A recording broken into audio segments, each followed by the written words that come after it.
প্রবাসীরা কষ্ট করে টাকা পাঠান আর সেই টাকায় চলে দেশের অর্থনীতি। কিন্তু যদি সেই রেমিটেন্সের সঙ্গেই হয় ভ্যাট ফাঁকি, তবে বিষয়টা কেমন হয়? আর সেই ভ্যাট ফাঁকির সঙ্গে যুক্ত দেশেরই একটি বড় বেসরকারি ব্যাংক প্রাইম ব্যাংক পিএলসি এবার ধরা পড়েছে কোটি টাকার ফাঁকিতে। দৈনিক জাতীয় অর্থনীতির এক প্রতিবেদনে উঠে এসেছে এমন চাঞ্চল্যকর তথ্য। প্রসঙ্গত, বাংলাদেশে প্রবাসী আয়ের উপর কোনো কর নেই, কিন্তু রেমিটেন্স পরিচালনার ক্ষেত্রে ব্যাংককে নির্দিষ্ট হারে উৎসে ভ্যাট দিতে হয়। এই নিয়ম না মানার অভিযোগেই তদন্তে নামে জাতীয় রাজস্ব বোর্ড এনবিআর। তদন্তে বেরিয়ে আসে চাঞ্চল্যকর তথ্য। জানা যায় 2017 থেকে 2022 সাল পর্যন্ত এই 5 বছরে মোট 4,37,00,000 টাকার ভ্যাট ফাঁকি দেওয়া হয়েছে। এর মধ্যে প্রথম আড়াই বছরে 1,76,00,000 টাকা ও পরের আড়াই বছরে 2,60,00,000 টাকার ভ্যাট ফাঁকি দেওয়া হয়েছে। অর্থাৎ দীর্ঘ সময় ধরে নিয়মিত ভ্যাট ফাঁকি দেওয়া হয়েছে।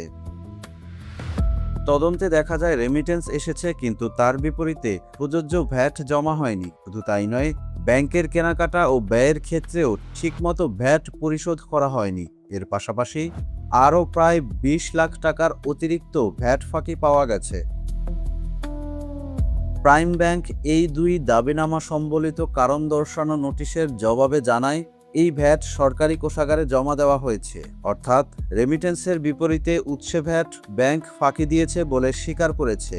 ফাঁকি দেওয়া ভ্যাট সরকারি কোষাগারে জমা দেওয়ার অর্থ হলো ব্যাংক ফাঁকি স্বীকার করেছে।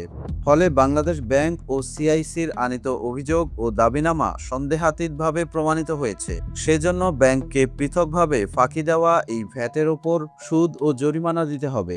এর জন্য এলটিইউ থেকে নোটিশ জারি করা হবে। এদিকে প্রাইম ব্যাংক পিএলসি ব্যাংকের কেনাকাটা বা ব্যয়ের ক্ষেত্রেও সঠিকভাবে উৎসে ভ্যাট পরিশোধ করে না। মূসক নিরীক্ষা, গোয়েন্দা ও তদন্ত অধিদপ্তর প্রাইম ব্যাংকের 2019 সালের জুন থেকে 2022 সালের ডিসেম্বর পর্যন্ত নিরীক্ষা করেছে। তাতে দেখা গেছে এই ব্যাংক 2020 থেকে 22 সাল পর্যন্ত কেনাকাটা বা ব্যয়ের ওপর মোট 20,70,000 টাকা উৎসে ভ্যাট এবং ভ্যাট পরিশোধ না করে ফাঁকি দিয়েছে।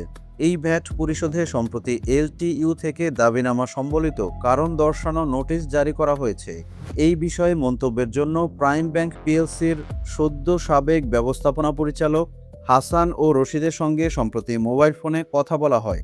তিনি মন্তব্যের জন্য প্রশ্ন সম্বলিত লিখিত বার্তা পাঠাতে বলেন। তার ব্যক্তিগত হোয়াটসঅ্যাপ নম্বরে লিখিত বক্তব্য পাঠানোও হয়, কিন্তু পরে আর কোনো জবাব দেননি তিনি। একাধিকবার কল করা হলেও তিনি রিসিভ করেননি।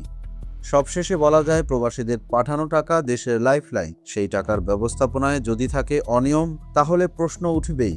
এই ঘটনার পর ব্যাংক খাতে কি আসবে কড়া নজরদারি, নাকি আবারও চাপা পড়ে যাবে?